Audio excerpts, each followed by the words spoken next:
want to be able to see the screen properly, it's going to be over on YouTube. That's going to be the best place. Fantastic. One moment.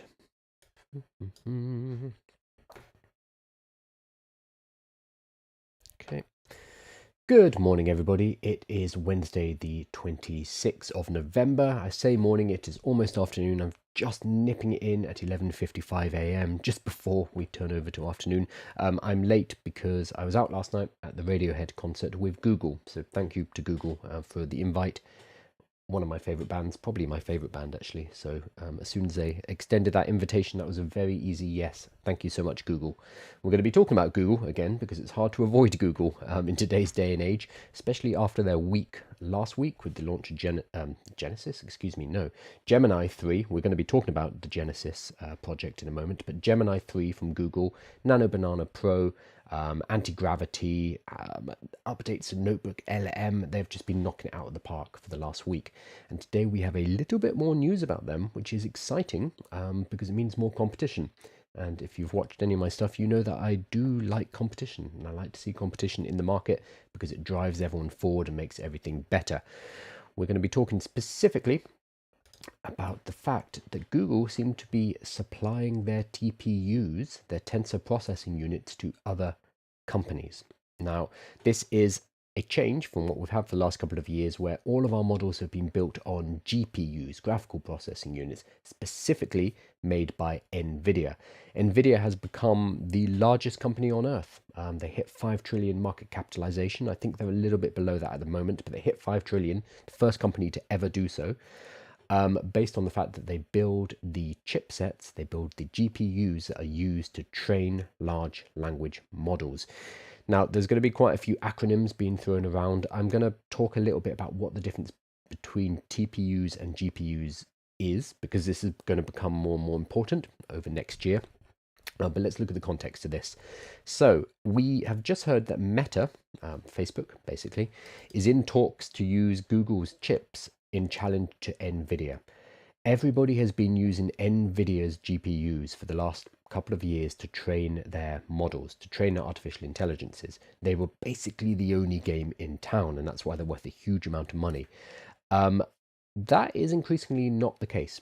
So Gemini 3 and all of the previous Gemini models have been trained on Google's own proprietary technology, something called a TPU, a tensor processing unit. They're not made by Nvidia. So Google managed to release a state-of-the-art model last week, which was built on their own hardware, built on their own cloud servers, built on their own tensor processing units, not reliant on other people's technology. That was quite a coup. And it looks like Google are now looking to sell their chips, their tensor processing units, to other AI companies. So we heard a few days ago that Anthropic, the creators of Claude, who just released Claude Opus 4.5 yesterday, are expanding their use of Google's cloud TPUs. So this was a few days ago. So Anthropic's choice to significantly expand its usage of TPUs reflects the strong price performance and efficiency, we'll talk about this in a moment, its teams have seen with TPUs for several years, said Thomas Kurian, CEO at Google Cloud. We're continuing to innovate and drive further efficiencies and increase capacity for our TPUs, building on our already mature AI accelerator portfolio, including our 7th generation TPU, Ironwood. They've got really cool names as well, all of the TPUs. So we heard that Anthropic are pushing and they want more TPUs, and now Meta, the creators of Facebook and other companies, WhatsApp, that's them as well, are going to be using TPUs for their AIs. Their AIs have kind of fallen off the face of this earth. Nobody really talks about them anymore. They've slipped. But the deal could be worth billions of dollars. This is the Wall Street Journal. But the talks are continuing and may not result in one. It's still up in the air whether Meta would use the chips, known as tensor processing units or TPU, to train its models or to do inference. So you can use it for both. One of the people said, inference, the process of a trained model uses the generated response to a query, requires less computational power than training. Okay, so I think it is useful to talk about what a TPU is, and I've asked, and it hasn't managed, that's a shame, I asked Nano Banana Pro to put together an infographic, and it has failed. Let me see if I can nudge it. Because I wanted to get a nice little infographic, but it is not playing nicely. And I've also noticed Notebook LM is having problems at the moment where it cannot generate slides, or I forget what the other new feature is, but it's not able to. So I think Google are having capacity issues right now. So basically, I don't have a graphic, but I'll do my best. Basically, GPUs are the general technology. It stands for Graphical Processing Unit. They're created by Nvidia. They're created by multiple companies, but Nvidia are the main game in town. They can process lots of different types of information, including graphics, hence GPU. They are general purpose workhorses, and they can be put towards many, many different tasks. And what's really impressive about them is they can do things in parallel very, very quickly, which is different to a CPU, which we're not going to talk about, which does things sequentially. I'm simplifying here. A GPU, because it can do everything in parallel, is really good for training artificial intelligence models, because inside of that training process is basically lots of very, very, very small calculations, but a lot of them happening at the same time. We have models now that have trillions of parameters, and imagine each of those parameters being slightly tweaked. Imagine it as a bunch of little knobs and dials, but you have multiple trillions of these little knobs and dials that all need to be slightly adjusted. That means that the power of a GPU comes from the fact that it's able to do these smaller calculations on many, many, many, many, many little variables at the same time. That's why they're powerful. And Nvidia has done very well over the last years providing GPUs for training artificial intelligence models. What is happening with TPUs though? TPUs are similar. They're a chipset. I wish I had my image. Give me an image. TPUs are not general purpose. They are a lot more specific, and they're primarily used in machine learning and in training artificial intelligence models. Oh, it gave me a rubbish image. Oh, it's not too bad. TPUs, because they strip away a lot of the functionality, because they cannot be used for a wide range of tasks, are highly specialized. So they're highly specialized at doing these mathematical calculations, which are required to train a large language model. So they are perfect for the type of AI that we have right now. Because they're highly specialized, they also use a lot less energy. GPUs are very power hungry. And a lot of that is kind of wasted because it is not needed just to do these tiny little calculations at massive scale. So TPUs are much, much more power efficient. So you can power them with less electricity and get the same results as if you were using a large amount of GPUs. So this is a massive threat to Nvidia. And the fact that Google are now offering their TPUs and their cloud infrastructure to other AI companies kicks the legs out from underneath Nvidia, and the fact that Nvidia is worth $5 trillion, because Nvidia have for the last couple of years been the only game in town. There are other chip creators, but it's basically one company. So Nvidia put out a tweet that they're under pressure now. They put out a tweet saying, "We're delighted by Google's success. They've made great advances in AI and we continue to supply Google." They're making a point that they do actually sell GPUs to Google as well. Nvidia is a generation ahead of the industry. It's the only platform that runs every AI model and does it everywhere computing is done. Nvidia offers greater performance, versatility, and fungibility than ASICs, that's used inside TPUs, which are designed for specific AI frameworks or functions. So what they're saying here is correct. What's interesting here is the fact that they feel it necessary to say this. So this came out yesterday. Yesterday. The fact that Nvidia have come forward and actually put out a defensive statement about Google speaks volumes. They're scared. There is a threat from Google, and Nvidia had not been threatened for the last couple of years. So for them to come forward with a statement like this saying, "Hey, these guys are doing really well," they're not quite as good because ours are more versatile. We have a greater performance. We're still ahead of them. The very fact that they are defending themselves tells us a huge amount. What they kind of miss here, they say here, ASICs or TPUs are designed for very specific AI frameworks or functions. And that is true. And the reason that is because they're much more efficient at that particular task. So Nvidia have kind of missed out that important fact that TPUs are better at specific machine learning tasks. The truth of the matter is a bit more boring. Most training data centers are going to use TPUs and GPUs. They're going to use a bit of each, and it's going to be a mixture of them. They're good at different things.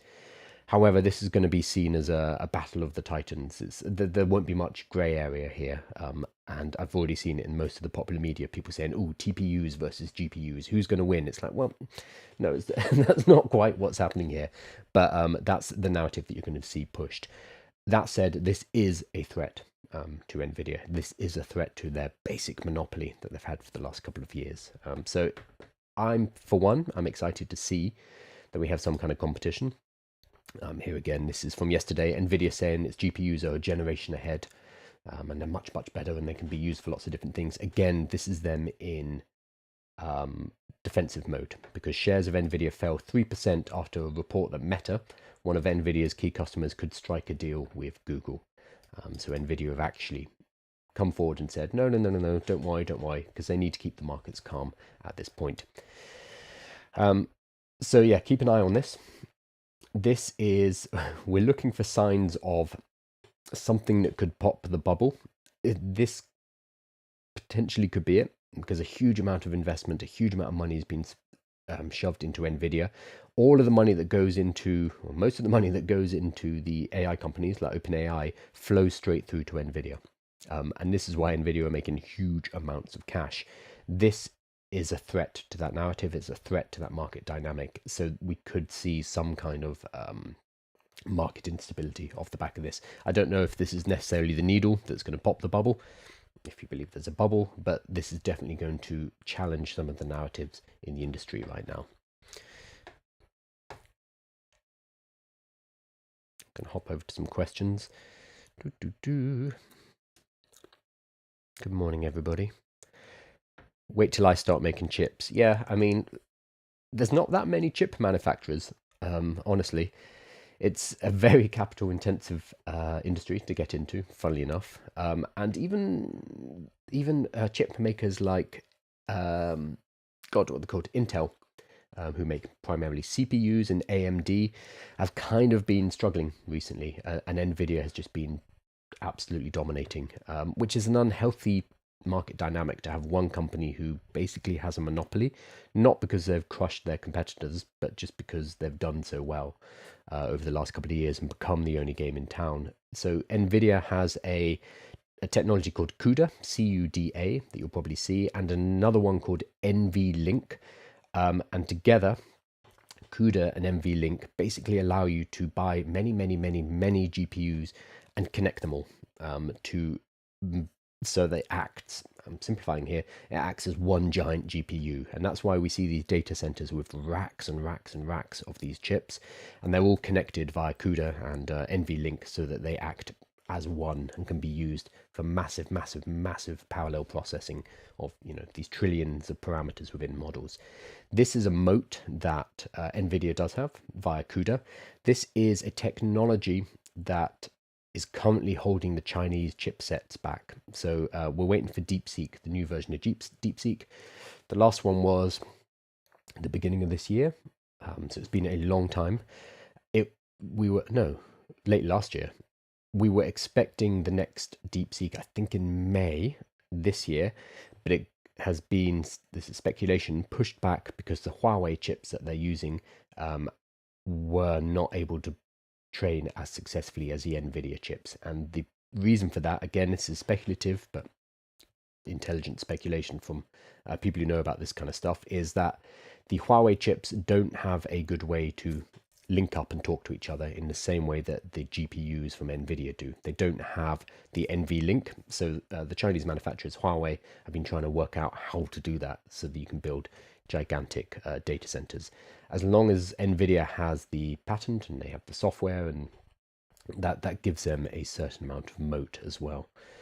So Nvidia are not out of the ball game. They're still incredibly powerful, and they're still going to be the hardware of choice. But the TPUs and Google are now starting to provide an alternative.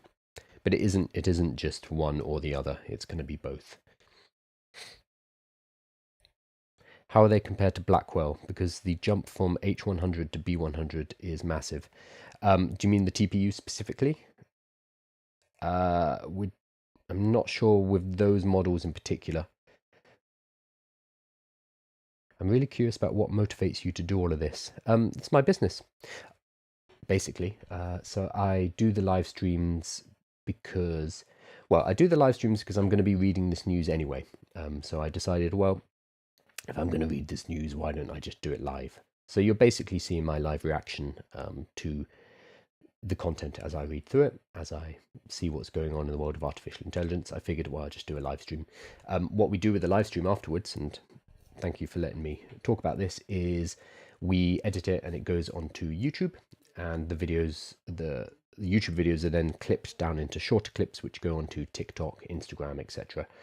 So me talking for an hour about TPUs, GPUs, CPUs, CUDA, NVLink, etc.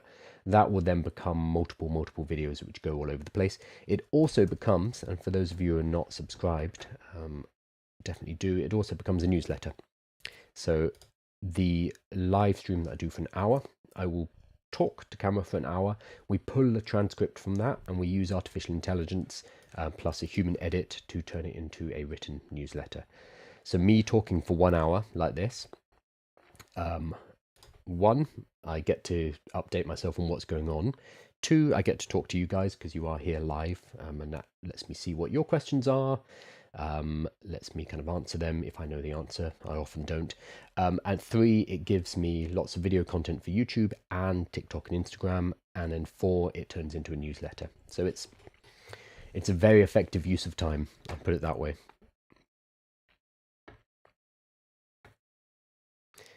Who manufactures TPUs? So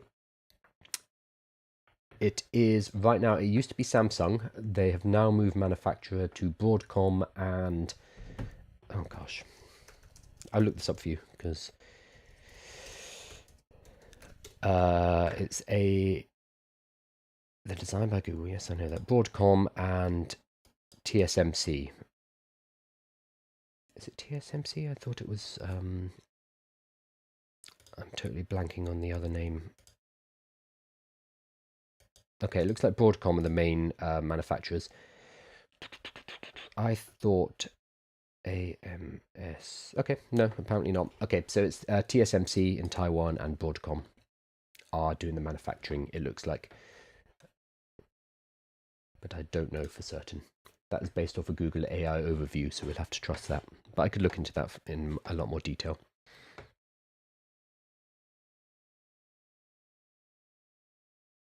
Not all GPUs have NVLink. No, they don't. What do experts believe the main revenue streams will be in 2 to 3 years? You mean for the AI companies themselves? So I think it's going to be advertising. I was at a Google event last night and I was chatting to a Google person about this. I have to be very polite about it, but Google are doing really well in artificial intelligence right now. They had an amazing week in terms of the technology. However, 70% of their revenue comes from advertising. Google are, yes, a tech company, but primarily they drive cash, they drive revenue through advertising. It's about 70%. 60% is search ads, so at the top of search results, some display ads. I think 10% or so is from YouTube. And then the remaining 30% of their company is from subscriptions, from cloud services, from AI, etc. But that's a very small amount.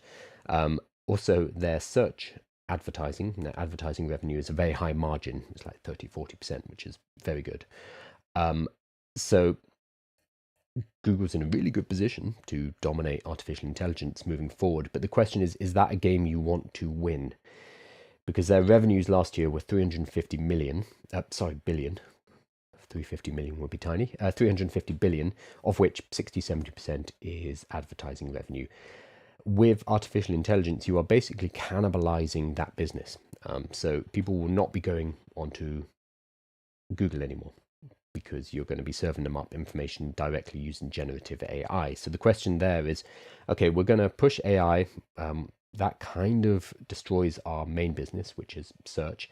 Search is already going to likely die anyway because people are going to be generating answers. So we might as well be the ones to cannibalize and destroy it ourselves.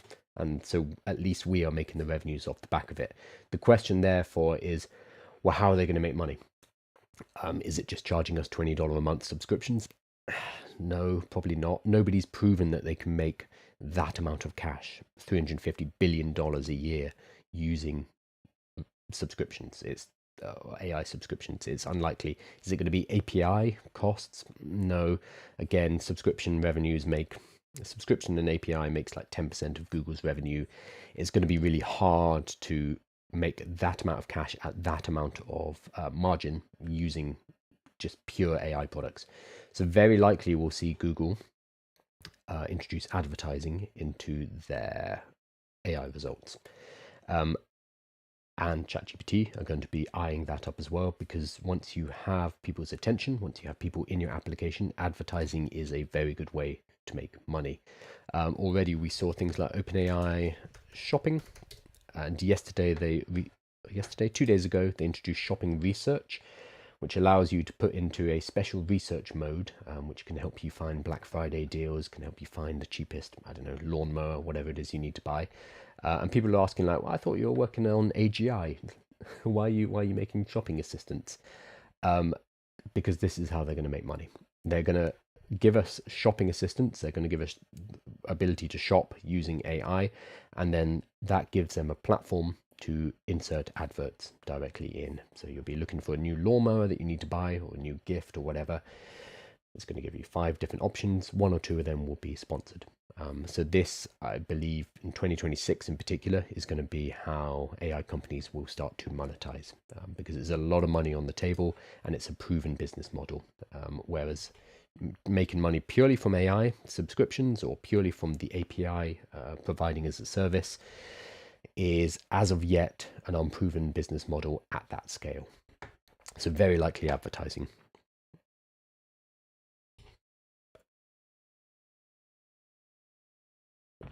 Ads help Google, but it doesn't help companies with their problems. No, but it is how Google make money. So that is the cash cow. That's where the money is. And really, all of these companies, so all the social media companies, TikTok, Instagram, Facebook, same company, they're advertising companies. They make money from their audiences. So when you use a product for free, you are the product. So when we use Facebook, for example, we become the product for the advertisers. Same with Instagram, same with TikTok. Our eyeballs are what's being sold, and our attention. So we'll probably see this with artificial intelligence too. As long as we are spending time on these platforms, that time can be monetized, that attention can be monetized by sending us adverts. Okay. I wanted to talk about Lovable. So Lovable is a vibe coding tool that you probably use. It's the one that I recommend people start with if you are looking for a basic kind of very user-friendly way to start vibe coding. I was there a couple of months ago. I visited them. Lovely team. Really exciting what they're doing. They've recently been embroiled in, I won't say scandal, but they got caught basically not paying VAT. And they've been around for about a year, just over a year. And it turns out they were not adding VAT onto their invoices. They were not charging VAT. And now the Swedish government, or the Swedish HMRC, I don't know what it is, the tax regulators in Sweden said, hey, are you going to pay us our VAT? Where's our money? And I'm not going to get into the tax complications of it, for one, because I don't know enough about this. They are headquartered in America, but they operate out of Sweden, but they have customers all over the world. So the VAT and the tax situation is complex. I'm not qualified to talk about it at all. What I did want to talk about, though, is Anton. So Anton is the CEO, the founder, the head of Lovable. I wanted to talk about his statement, which I think is wonderful. He doesn't get defensive. He doesn't start blaming people. He doesn't start trying to excuse themselves. He just states the fact. And he says, Lovable just got called out for not paying VAT in Europe yet. Many came to our defense saying the EU isn't built for hypergrowth startups. So this has become like a catalyst, with people saying, look how far behind the EU is. There's no way that we can build companies over here that can compete with America when it's all wrapped up in red tape, etc. And so lots of people have been criticizing the EU because of this VAT case, because Lovable are one of the fastest, I think they're the fastest growing software company in human existence ever, and it's based in Europe. So that's that should be exciting for the Europeans and for the EU. It should be like, oh wow, we can build stuff that can change the world. But instead, VAT. So it's become this catalyst, this argument between people who support the EU and regulation of artificial intelligence and entrepreneurship, and people who think it should be a bit more unfettered so that entrepreneurs can generate wealth for the EU. So Anton says, I appreciate it, but that is not my takeaway. We can build a generational company from Europe, and I want to prove it. I'm not asking Europe to stop being Europe. So cool. I don't know the perfect solution, but there are advantages to a high trust society and systems that don't bankrupt people when they get sick. So basically, not America. Lovable will, and has always planned to, be compliant and pay any fees from being late. We pay our taxes and hope to pay billions more in taxes over the years to come. Building from Europe is a bet I'm proud of. I thought this was fantastic. He's basically saying we're going to pay the VAT, we'll pay any fees we owe as well. We have not let that get in the way of us just growing and growing and growing as fast as possible, because we can, and we've hit upon a great product and people want it. So we've been focusing on growth. We'll pay everything that we want to, and we are happy, everything that we need to, and we are happy to pay that because it goes into Europe and we support Europe. So I just thought it was a wonderful response from them. And some of the comments are like, this post is true leadership, no blame, just owning up and being the change. Mindset is on the next level, salute. So I thought this was wonderful. It's not saying we're not going to pay the VAT, it's saying we're going to pay it, and we're happy to pay it because we believe in Europe and we want to invest in that. And there is no blame, there is no recrimination. So good job to Anton, and best of luck, Lovable, with everything you do. If you haven't used Lovable, or if you haven't vibe coded, I highly recommend Lovable as your starting point. There are other tools that you'll probably hear of, like Cursor. I mainly use Cursor on a day-to-day basis. I do not recommend it as the place to start. I recommend Lovable as the place to start. And then later you can look at Cursor, you can look at Claude Code, etc., etc. But as your very first tool to get started in the world of vibe coding, in the world of building using artificial intelligence, Lovable is definitely the place to start.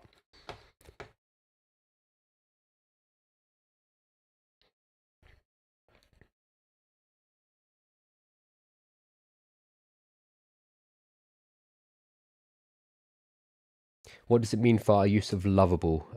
Mercury says, no change. Lovable will continue to operate. It's not being shut down. It's not in any particular trouble. They'll sort out their tax issues with the EU, but in terms of actually using it as a product, it won't have any particular effect.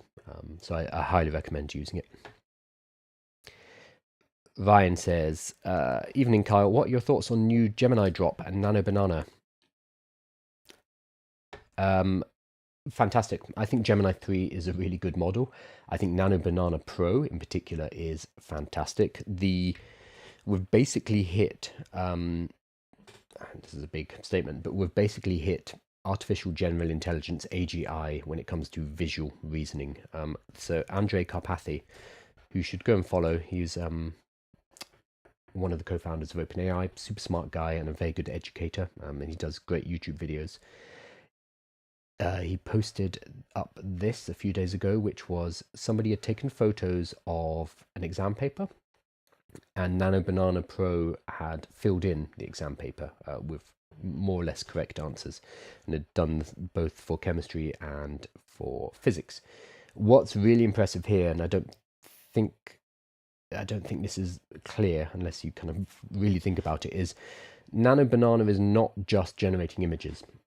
Nano Banana is reading this exam paper It is then putting that information, the visual information that is gleaned, into the reasoning model, Gemini 3, using that to answer the questions based on the large language model, so not on the image model, and then routing that back to the image model in order to generate a filled-in paper. And the paper itself, it actually has like workings out. Obviously, these are simulated, but it's like what a student would write on the paper if they were kind of working things out, and little doodles and sketches. It's got little smiley faces as well, so it has a bit of personality. But I think this example is just so impressive because they have combined their image model with their reasoning model, their actual large language model behind the scenes. Whereas previously, you would have to specify exactly what you wanted to the image models, and you'd have to, if you're making an infographic, for example, you'd have to say where you want all the components and how you want it to flow.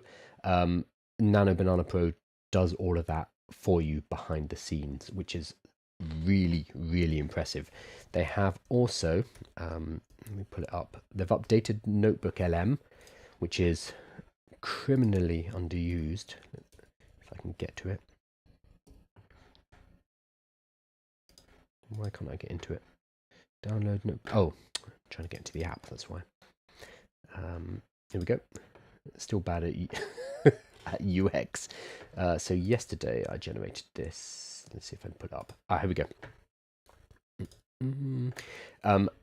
So they now use Nano Banana to produce slides as well. So I said, hey, I want a slide deck about transformer architecture. So inside of large language models, and it generated pages like this. So this is not just generating images or what it thinks an image should look like. This is going through the whole thought process, planning out the content, deciding what should be in the image, and then generating the image, which is so impressive. And it's created me a whole slide deck like this, going through step by step. And this is based off one prompt saying, make a slide deck. So I think that visual intelligence has been solved. This is now a solved problem, and this is now able to see and generate images better than most humans. And I don't think that's been fully appreciated yet.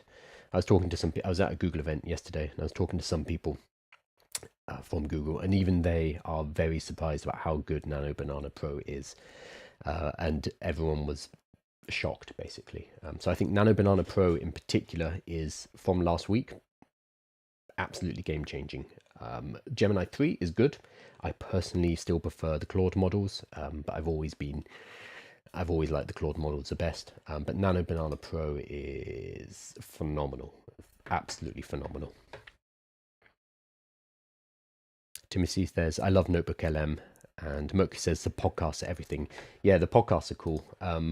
So for those of you who don't know Notebook LM, it is based on Gemini 3, it's based on Nano Banana Pro, but it's basically a tool where you can feed it sources. You can give it PDF files or books.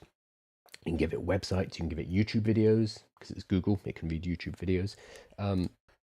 And it will pull all of that information in, allow you to chat to that information, and it will all be sourced.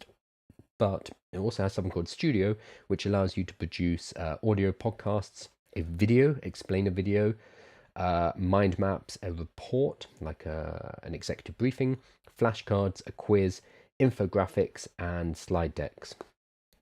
Really cool if you're trying to learn something. And not enough people know about it, but it's one of their killer applications. Let's see, I've got some more here. So I also created videos.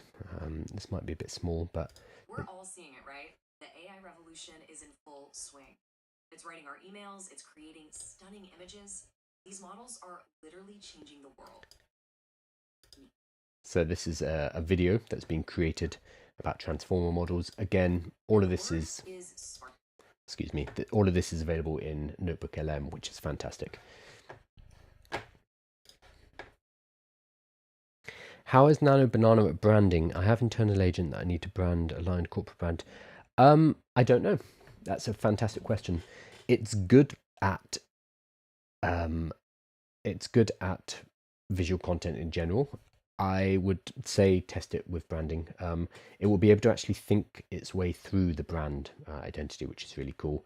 And unlike the previous Nano Banana, you can actually give it feedback. Nano Banana, the previous one from a few months ago, had an incredibly annoying habit where you would tell it to change something and it'd be like, yep, changed, all done, and it wouldn't have changed anything. So if you were doing a logo, for example, you'd say, oh, can you round off the bottom of that S? And it would think for a minute or two, and then it would be like, you're absolutely right, it looks much better with a rounded S, here it is, and it would give it back to you and it'd be identical, which is incredibly frustrating. It's stopped doing that now, so now it actually takes feedback. I don't know if that was a bug or what that was, but it made it basically unusable. But Pro is better at that. Slide deck is currently down. Yes, yeah. Slide deck and infographic seem to be down right now. So I'm getting currently unavailable, but we're working on bringing these back. I imagine they are getting absolutely slammed because people are waking up to how good Nano Banana is. So even when I was trying to generate these images earlier, for when I was talking about TPUs versus GPUs, it was taking forever. So I think their servers are probably getting absolutely slammed at the moment as people realize, oh wow, this Nano Banana Pro is really good, really good. And we can actually use it for work stuff because it can do text in images, it can make infographics, it can do designs, it can do slides. So it's not just photos, celebrities doing funny things. We've kind of moved on and it's now a practical tool. I imagine everyone else's jaw was on the floor, just like mine. Yeah. So as I say, even the people from Google I was with yesterday, even they were like, wow, Nano Banana Pro's good, huh? And it's like, yeah, this is your product. Did you not realize? But they've started to see what people are using it for. And they're like, whoa, this is, wow. Do you have a course on AI and automation on YouTube? Not on YouTube, no. But if you go to my website, AI with Kyle, there's a bunch. If you go to the catalog, there's a bunch of free courses in there. That would be the best place to go. Yeah, so have a look there. All right, so how are we for time? 37 minutes. I wanted to talk about the Genesis mission. So this has just come from the White House and the Department of Energy. And it's a follow-up on the White House, gosh, what was it called? America's Action Plan, AI Action Plan, which came out a few months ago. Genesis mission is basically an executive order to give basically all the scientific research to an artificial intelligence. So President Trump today issued an executive order to launch Genesis mission, a historic national effort led by the Department of Energy. I'm not quite sure why, but okay. The Genesis mission will transform American science and innovation through the power of AI, strengthening the nation's technological leadership and global competitiveness. The ambitious mission will harness the current AI and advanced computing revolution to double the productivity and impact of the American science and engineering within a decade. It will deliver decisive breakthroughs to secure American energy dominance. Okay, that's why it's Department of Energy. Accelerate scientific discovery and strengthen national security. So it is being, this is US Secretary of Energy is comparing it to the Manhattan Project and the Apollo mission. So Manhattan Project led to the nuclear bomb and arguably the end of World War II, and the Apollo mission led to landing the first men on the moon. So he's saying the nation's brightest minds and industries have answered the call when their nation needed them to.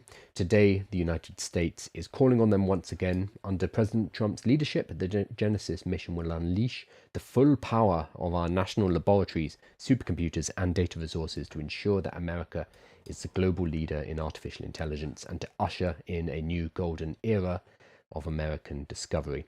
So the big thing here is they're basically opening up all of their research worth, somebody worked it out. Let me see if here we go. AI just got access to federal science data sets. That's worth $200 billion a year worth of scientific research. So The Genesis mission will build an integrated AI platform to harness federal scientific data sets, the world's largest collection of such data sets. And somebody else, oh no, same guy, Nick Dobos said, for comparison, the R&D budget of the top companies last year, Amazon, 80 billion, Alphabet, Google, 50 billion, Meta, 43 billion, Apple, 33 billion, and Microsoft, 32 billion. This is given it the entire federal data set, which is worth around $200 billion per year of research. Into an AI. I don't know who's building this AI. I don't know who's running this AI, but it's a very interesting move. This aligns with America's AI action plan, winning the race. And specifically, if we go to Pillar 3, which is leading in international AI diplomacy and security, and specifically countering Chinese influence in international government, well, it's basically countering China. China under Xi Jinping multiple years ago basically said AI is now a strategically important resource. We need to make sure that it has enough power, that it has electricity, that it has GPUs, that it has data centers, that it has talent. And this was many years ago because Xi Jinping very early on kind of saw, ooh, this is going to be important. Back in July, President Trump put out a similar statement, which is this plan, and very openly said this is countering China, because this is a two-horse race right now between China and America. And this seems to be a massive step in that direction, basically saying we're opening up all of the federal government research, allowing it to be put into an artificial intelligence in order to presumably create more research, to create more findings, to create more progress off the back of it. Very interested to see what happens with this, because I don't think there's anything similar to this. Basically giving it all of your scientific research and seeing what comes out the back end. Very, very interesting. We'll see how efficient it is. It might be an absolute mess. We might be laughing at this in a month or two, but I do applaud the kind of the audacity and the size of the movement.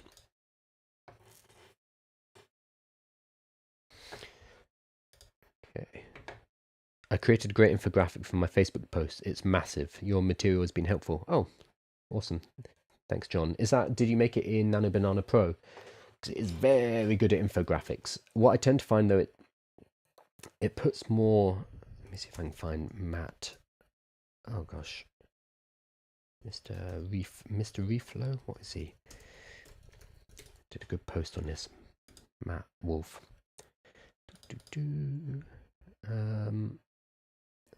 He did a great one on it. Let's see if I can find it on infographics. Here we go. Infographics just became effortless. I'm still blown away by what Nano Banana Pro is capable of. I recreated all of these infographics that I originally made with Imogen 8 months ago. So Imogen is Google as well. Needless to say, we've come a long way. So he has the previous ones and then the new versions. So these are the previous ones from 8 months ago. This is how a neural network works. This is him, entrepreneur, creator, AI tech nerd. How a diffusion model works. I mean, they're fine. They seem to like this, I don't know what you call this color palette, but compare that to these are new versions from Nano Banana Pro. So this is how a neural network works. It's actually got all of the mathematics here. It's got the functions, activation, ReLU, and sigmoid. This is his new Ikigai. This is reinforcement learning. And this is how a diffusion model works. This one's really good. What I've found, though, is because Nano Banana Pro can do so much, it does do too much at times. Like some of these, like this one and this one are a bit of a mess. From a design point of view, it's incredibly impressive what Nano Banana Pro has managed to do, and the fact that it has added all of this information, but it's also overwhelming. So in a weird way, we kind of need to strip back Nano Banana's prolificness and its impressiveness and kind of say, okay, that's great, but can you chill down a bit and make this passable, make this readable? Because right now, this is overly detailed. So Obviously, it's impressive that it's come from this to this in 8 months. Incredibly impressive, but at the same time, arguably less useful. We need to specifically tell Nano Banana Pro to basically chill, take a chill pill. Just because it can doesn't mean it should. AI purple, yes, lots of purple. Yeah, the key is to simplify information with infographics, not to overcomplicate it. That is the that is what Nano Banana Pro seems to have forgotten. So I found it works a lot better, and you get better results if you actually say that to it. You say, hey, I want you to make an infographic of how transformer architecture works. Keep it simple. Like, do not overload this with information, and you can get it to calm down. Yeah, otherwise, it's a lot. And one more interesting post. I'm going to put this in the newsletter. All of this goes in the newsletter. You can get the newsletter on aiwithkyle.com, totally free. And I'll give you all of the resources so you can go and check these out yourself. But I thought this was just an interesting kind of thread, which is, I asked a number of people, what career skills make somebody better prepared for AI progress? So this came up in a conversation I had yesterday with somebody who works for the policy department at Google. And she was asking basically, what do you think we should be telling our 18-year-olds, or what do you think we should be telling our 12-year-olds? And it's a really important question. So I thought this was an interesting parallel. So we've got a few here. So Jeremy Howard, he said, now is a great time to be a generalist. So having a specific domain knowledge in one very kind of niche area is no longer as useful as it used to be, because we can now use artificial intelligence to get that same level of knowledge that a specialist was previously required to. So I found this in starting businesses. When I started my first online business, I had to do absolutely everything. So I either had to hire specialists in e-commerce and design and product, etc., or learn how to do them myself. Whereas now we have in our pocket basically a group of specialists that we can call on. It's like having a mastermind. So you can say, oh, my sales page is underperforming. Please, can you review my sales page and make some suggestions? I can then A/B test, and AI can do that for you now. Whereas previously you'd have to go to a specialist. That is no longer the case. So being a generalist who knows a little bit about a lot is quite useful, because then we can know enough to know what questions we need to ask the artificial intelligence in order to get the specialist knowledge. So I very much agree with this. Richard Ngo says, curiosity and the desire to explore. Over the past few years, most people with access to LLMs could have learned things about them that nobody else in the world knew simply by talking to them. But the mindset required to do that is rare and will become increasingly valuable. Again, 100% agree. We can use these tools in two different ways. Students are a really good example of this. You could use, as a student, artificial intelligence to cheat, to do all of your homework. We saw Andre Karpathy was showing exam papers that have been filled out in handwriting by artificial intelligence, and that allows anyone to skip any homework they want, basically. Or you can use the same tools to walk you through what you're learning, to ask you questions, to help reinforce your knowledge, to give you supplemental questions, etc., in order to deepen your grasp of a subject. Exactly the same tool, but you could use it for one or the other, and what you use it for is going to depend on you as a person. Do you want to grow? Do you want to learn? Are you curious? Do you want to explore? Or do you just want the easy route? So AI is a fantastic leverage for both of those, for being lazy or for being efficient, and that is ultimately up to you. Next one here from Tame. Don't know Tame. Humans will work on things that AI systems struggle at, and so we effectively complement them. Yeah, I agree with this one a little less, because AI systems keep proving to us that they can do a lot of what we can do. And anything that we think is purely the domain of the human, we keep getting nasty surprises where a year later it's like, oh, no, AI can do that too. So increasingly, our sphere of control, what is uniquely human, is getting shrunk. We need to work out what those areas are. For me, it's things like this, what I'm doing right now, talking live, answering questions, stumbling over my sentences, not knowing everything. That's absolutely fine, because you are, like, we're here as human beings. I think leaning to that kind of thing is going to be more valuable in the future. It's also going to events. I'm going to an event later today, meeting some AI people. If you're in London, actually, you should check it out. I'll do some details in a post later. It's getting up on stage, doing public speaking. It is things that an AI can't do yet. You need to work out what that is for you in your particular area, and then skill up in those particular areas: public speaking, networking, interacting with humans, basically, which is not something that comes naturally to me. I'm very introverted. I don't like being on stage, but it's something that I've learned over the last few years. And then anonymous. If you are an engineer that spends most of your time writing lines of code, you should spend more time on either leadership or having more interactions with users or the organization's needs as a whole. If you're literally just writing pure plain code that AI can do, then obviously that's a bad idea. This echoes, I've forgotten his name, Matt Wolf, from Anthropic. Let me pull him up. There it is. Adam Wolf from yesterday, after the release of Opus 4.5, said basically software engineering is done. Soon we won't bother to check generated code for the same reasons we don't check compiler outputs. I love programming. It's a little scary to think that it might not be part of my job, but coding was always the easy part. The hard part is requirement, goals, feedback, figuring out what to build and whether it is working. That's exactly the same here. So you need to be focusing on not the code itself, the output. AI can do that now. You need to be focusing on what is it we should be coding. Do people care? Are we building something that's valuable? So it is skills around purely coding. And I think this can be extrapolated out to whatever you do.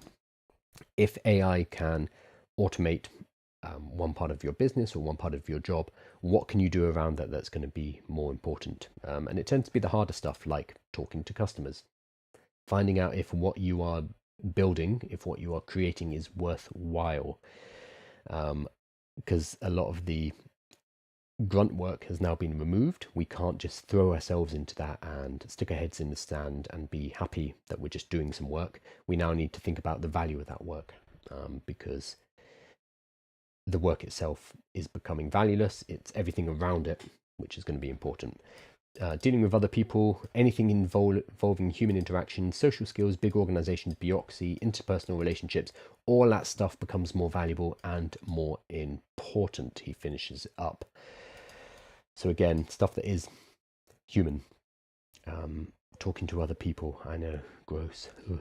And then finally, Finbar Timbers. Try to figure out what skills AI is good at and try to figure out how you can complement them. Yeah, that's absolutely fair. So I thought this was a really interesting question. I might ask this widely in some posts, and I'd love to hear what people think, because this is a huge question. What should we be focusing on in terms of our skill development? Is it worth learning certain things, or should we not bother wasting our time and instead focus our efforts elsewhere? It's a really big question. Am I an AI avatar? No, I'm not, Ayub. I wish. People ask me this on every live. I could be a lot more lazy if I could do this with an AI avatar, but no, I'm not.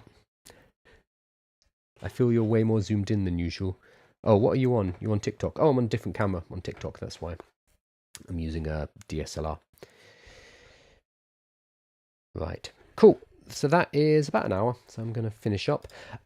Make sure that you are subscribed to both YouTube and the newsletter if you found this useful. So on YouTube, we're pushing our way towards 10,000 followers. I think should be there. We only need 400 more. So any subscriptions is really helpful there. Thank you so much. Aiming to get there before the end of the year, and that looks like we're going to do it, bar any big disasters. Might get cancelled for something maybe. Actually, that would probably be good for subscribers, honestly. And also make sure you're subscribed to the newsletter, which is on my website. So if you go to aiwithkyle.com, and then you can find the newsletter from there, and it comes out every single day, and it's basically a daily update of what's been covered in the live, including all the links and the resources, so you can go and check them out yourself. Anything that's interesting for you, you can follow it up and get some information. I would say it's not just another AI newsletter. It's not just the news. If I think something is BS, I will call them out. It's very much my take, which is not always right, obviously, but at least it's not just a dry recital of the news, because we don't need any more of that. Right. I'm going to finish up. Thank you so much, everybody, and I'll see you tomorrow around 10, 11 a.m. UK time. Thank you.